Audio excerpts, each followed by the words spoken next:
with this, because the previous generation was the civil rights generation, and she says, you guys are so moral, and I don't know if I'm interested in morality. She says, the saying, gain the whole world but lose your soul. And she's that saying. And she goes, give me the world, I want the world. And then Baldwin essentially asks her, are you sure the same question that you're proposing, are you sure you want that kind of power? Do you know what that kind of power does to a person, how it corrupts people and how it causes people to make these very violent, brutal, cruel decisions? Are you sure you want that kind of power? And it's a really beautiful exchange. So it definitely resonates with me what you're saying.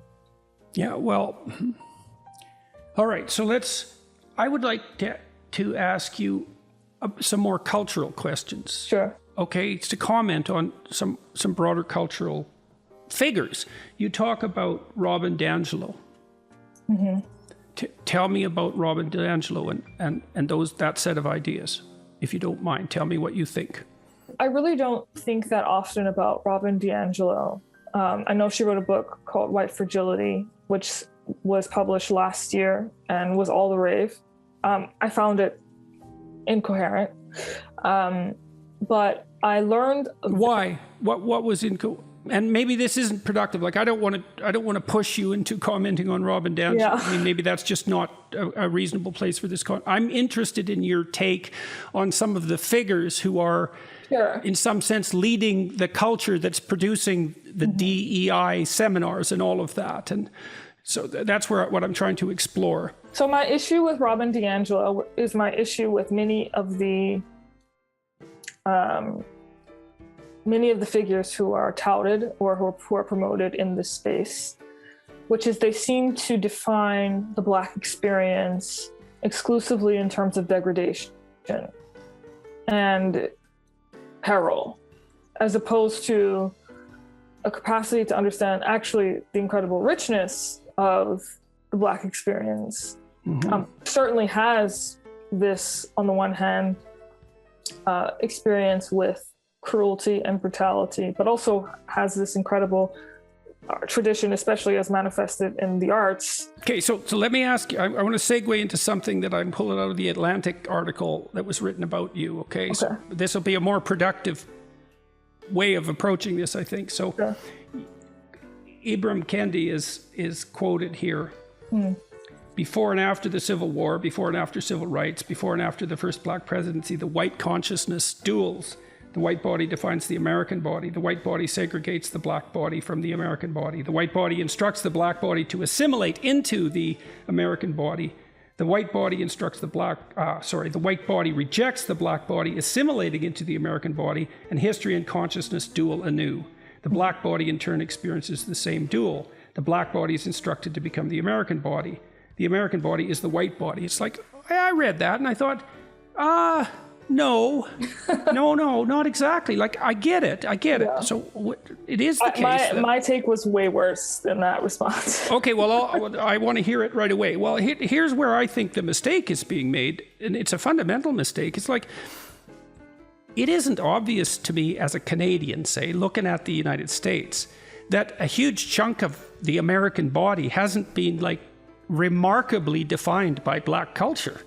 It's precisely the point. It's unbelievable. I mean, and it is especially in the arts, and that's a statement of admiration, not of denigration. Right. It's like there isn't anything in some sense that's more closely aligned than in the combination of beauty and truth than the arts, and to look at Black domination in some sense, or at least massive influence in an endless array of cultural spheres, especially musically. And God, where would life be without music? Indeed. It'd be unbearable without music. Yeah. And so this Black genius, and you see it manifest itself in ways that just compel imitation. Yeah. They compel this tremendous imitation, which is real admiration, right? That's real admiration, and it's continually imitated. To think of the effect of Black music on, well, just every genre you can think of virtually. And so what is that sort of statement? Part of that statement is, well, look, cultures are set up to benefit the dominant group. And it has to be that way to some degree, because there is this problem of uniting the many into one, right? It's a big problem. But to make a blanket statement like that, it's like, it isn't obvious to me that the American body is so pure white. It's not obvious to me at all. Well, part of my issue with Ibram Kendi is not simply his mischaracterization of the impact that white people have had on our country, but by extension, his mischaracterization of the impact that Black people have had on this country.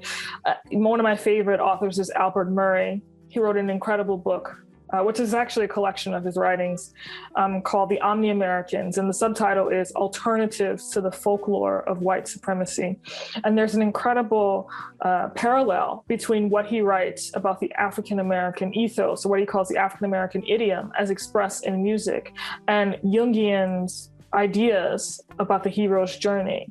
He argues that the idiomatic expression as musically expressed in things like the blues and jazz and swing and hip hop, this is not simply a literal thing. It is a metaphorical expression of this capacity to play with whatever life gives you, including the negative potential and positive potential. This capacity to play is what affords a kind of elegance that emerges out of the base muck of life, right? And he calls it impromptu heroism culture, right? Which sounds very similar to the hero's journey. And that capacity to play is precisely what has been admired from the wider American culture, and which has allowed Black American culture to pervade American culture and turn it into this composite.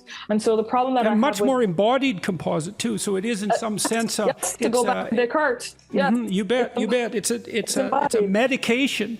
And it works so well because it's not exactly propositionalized. It gets underneath the propositions. So you have said in Maps of Meaning that it is action, right, that presupposes ideas. And John Vervaeke has said that, you know, we've been caught up.